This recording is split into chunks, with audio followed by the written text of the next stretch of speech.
ये कहानी है सब्जी नगर की, एक खूबसूरत सा गांव जहां सब्जियां मजे से रहती थीं। एक दिन टमाटर खुशी से गाजर के पास आई और बोली, मुझे बैंगन ने शादी का प्रपोजल दिया है। गाजर खुश होकर बोला, वाह, तो फिर शादी की तैयारी शुरू करते हैं। मिर्च चाची भी आई और कहने लगी, अरे ये तो बड़ी खुशी की बात है, मैं तुम दोनों के लिए खास डांस करूंगी। आलू ने कहा, मैं तो मजेदार आलू वाली बिरयानी बनाऊंगा। सब हंसने लगे, लेकिन एक तरफ प्याज बाबा नाराज बैठे थे। वो बोले, किसी ने मुझे शादी का कार्ड ही नहीं दिया, मैं तो बहुत दुखी हूं। टमाटर और बैंगन परेशान हो गए। फौरन सब ने मिलकर प्याज बाबा के लिए खास शादी का कार्ड बनाया और उन्हें देकर मनाया। प्याज बाबा खुश हो गए और बोले, अब मैं खुद निकाह पढ़ाऊंगा। शादी की तैयारियां जोरों शोर से चलने लगीं। बैंगन आईने के सामने खड़ा होकर अपना सेहरा सीधा कर रहा था और कह रहा था, क्या मैं ठीक लग रहा हूं? आलू ने हंसते हुए कहा, तुम तो वेजिटेबल वर्ल्ड के हीरो लग रहे हो। इधर गाजर, मिर्च, आलू और दूसरी सब्जियां ढोलक पर नाच रही थीं। बारात तैयार हुई और सब ने खूब ढोल ताशे के साथ रवानगी की। इधर टमाटर दुल्हन बनी तैयार बैठी थी। उसने खूबसूरत सा लाल लहंगा पहना हुआ था, गालों पर शर्मीली मुस्कुराहट थी। जब बारात पहुंची, प्याज बाबा ने निकाह पढ़ाया। बैंगन और टमाटर ने 3 बार कबूल है कहा और सब ने तालियां बजाईं। पूरी सब्जी नगर में खुशी की लहर दौड़ गई। शादी के बाद वलीमा हुआ। सब ने मिलकर सैलड का केक काटा। आलू ने अपनी खास बिरयानी पेश की और मिर्च चाची ने ऐसा जबरदस्त, मजेदार और खुशी भरा डांस किया कि सब सब्जियां खुश हो गईं, हंसने लगीं या झूमने लगीं। सब उनके डांस से लुत्फ अंदोज हुए। बैंगन ने हंसते हुए कहा, मैं वादा करता हूं कि कभी भरता नहीं बनूंगा।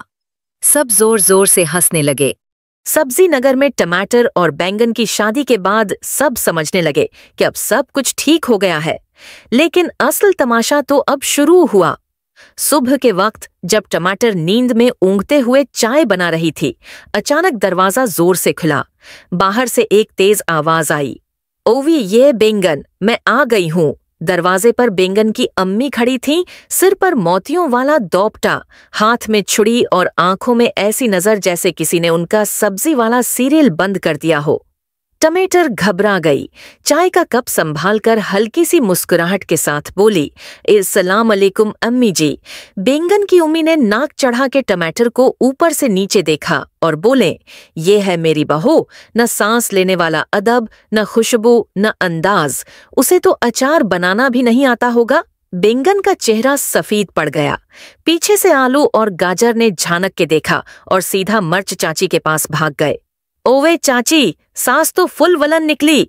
टमाटर चुपचाप सब कुछ सुनती रही। रोज नया तमाशा होता, कभी सांस चलाती, ये चाय मैं तो पति कम है। हमारे जमाने में बहू सुबह सुबह हल्दी वाला दूध पिलाती थी। कभी बोलते, ये लहंगा किसने दिया?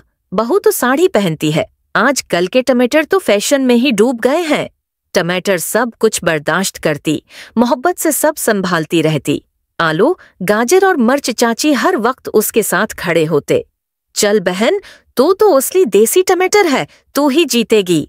फिर एक दिन बैंगन की उम्मी बाग में पानी डाल रही थी कि पांव फिसल गया और हाय मेरी कमर कहती हुई जमीन पर गिर गई। टमाटर फौरन दौड़ कर आई और उन्हें सहारा दिया। अम्मी की आंखों में आंसू आ गए। आहिस्ता से बोली, तूने मुझे बचा लिया। तू सिर्फ मेरी बहू नहीं, मेरी बेटी है।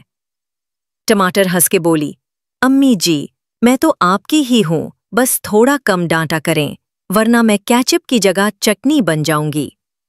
उस दिन के बाद अम्मी का रवैया ही बदल गया। अगले दिन वो खुद टमाटर के लिए लाल झमके लेकर आईं। टमाटर ने पहने और सब सब्जियां तालियां बजाने लगीं। बैंगन सेल्फी लेते हुए कह रहा था, कैप्शन लिखो, सास भी कभी स्वीट थी। और यूं टमाटर ने मोहब्बत, सब्र और थोड़ी सी चटपटी बातों से अपनी सास का दिल जीत लिया। सब्जी नगर में एक बार फिर खुशियां लूट आईं। तो आपको उससे क्या सबक सीखने को मिला? कमेंट में बताना मत भूलिएगा। तो अब बैंगन की स्टोरी यहीं पर खत्म होती है। आपको मेरी स्टोरी कैसी लग रही है? अगर अच्छी लगी तो लाइक, कमेंट, शेयर और मेरे चैनल को सब्सक्राइब करना मत भूलिएगा।